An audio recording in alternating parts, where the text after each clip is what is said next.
This one trick will change how you perceive the game of Yu-Gi-Oh, how you conduct your trades with people, and also your whole entire life.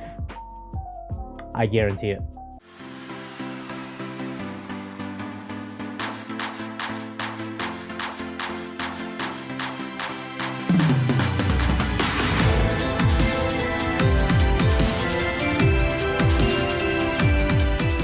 What is up, all you beautiful people? It is I, AkemiTCG, back with a brand new video. This one tip is don't get stepped on. Don't let people step on you. Do not let people walk all over you. This is going to be a pretty different video than the ones I generally make. This is going to be a story time-esque kind of video because I have a lot of Yu-Gi-Oh stories to share. I want to share my experience with not just, you seasoned players. I want to also share my experience with you new players that I know that are watching my channel, or people that are moving from Duel Links to actual Yu-Gi-Oh, or if they just want to play anti-meta or just play Rikas. I want to share my experiences with all of you. So basically, I've been in the Yu-Gi-Oh game for a very long time. I've literally been competing in regionals and YCSs since roughly 2008-2009 time frame. So that's when I was like maybe, how old was I? Like 11, 12, 13 years old. So let's port back in time and I'll show you guys a story of young Akemi, of how he did not stand up for himself. So this is a YCS back in 2012, YCS Providence, Rhode Island. And I was at the top tables of a Win-A-Mat event. And this Win-A-Mat event was a beautiful, beautiful mat. It was, Black Rose Dragon, Akiza right in the center, and she's holding the Black Rose Dragon card. And there's a big, Black Rose Dragon in the background.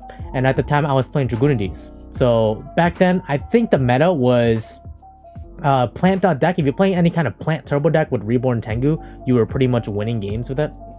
So I was literally, if I won that game, I would have gone the Akiza mat. I played against this dude, little scruff, and he was definitely way older than me, and he was playing the plant deck. I got him down all the way to 300 life points, and pretty much he passed to my turn. He didn't summon anything. I had one monster set. On my turn, draw face, I didn't have to summon anything because, I knew I had game at that point.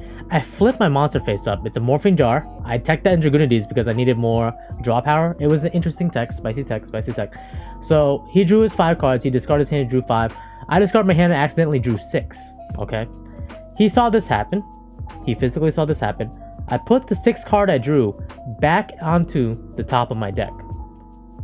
Then he immediately calls the judge over. He's like, "Judge." Then he explained what happened. And what he said was, I drew the 6th card.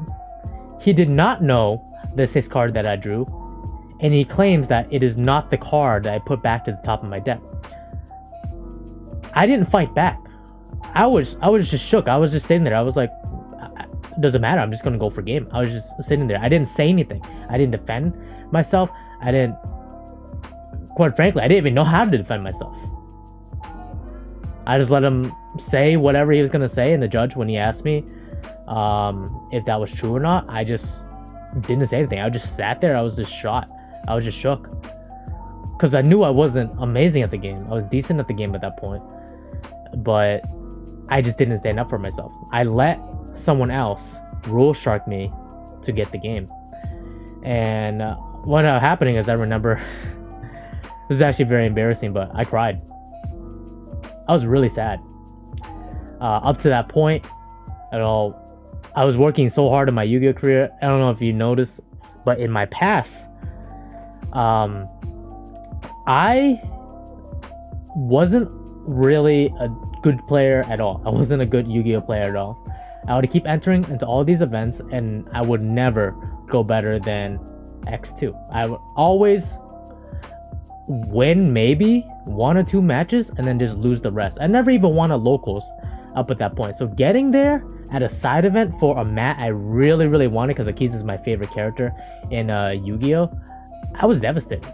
I was crying. I remember the judges did to comfort me, but like, bygones be bygones. And I did the worst thing possible. Is after he won the mat, I traded up my resources to get that mat for him. I still have that mat today, to this day, to kind of commemorate the fact that I spaghettied against a player. And it was also a good reminder that I have to stand up for yourself.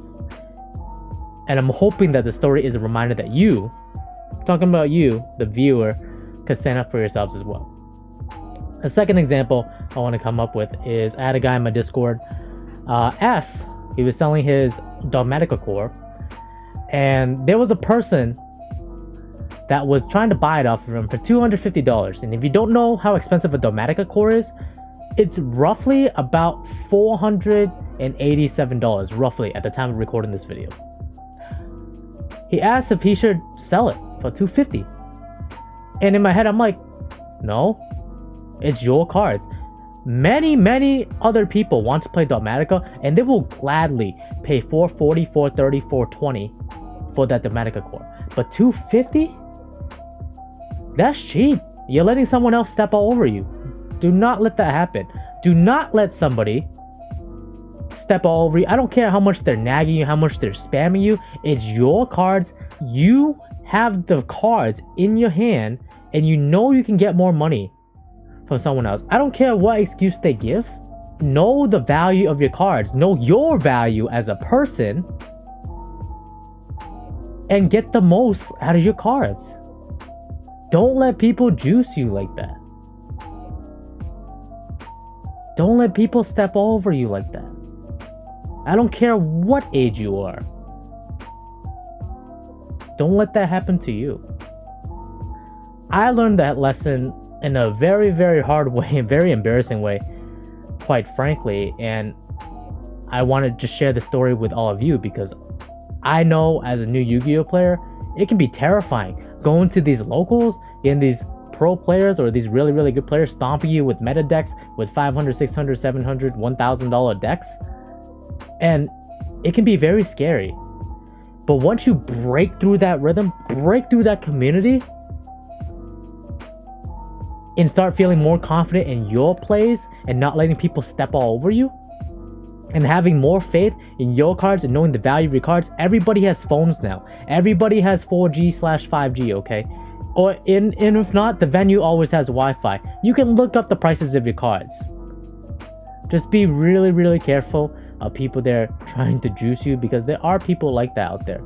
And I'm not like, downplaying the vendors or whatever, because when you sell stuff to the vendors, you're gonna get way less than what you usually get. But when it comes to just a random person you're talking online, there's going to be more people who are willing to buy your cards at more reasonable prices than half or even 45% of the value. I hope this helps someone in the future. Please bookmark this video. Please share it with your friends, your family, your pets. I'm AkemiTCG. Hope you enjoyed. Peace. The world ends now.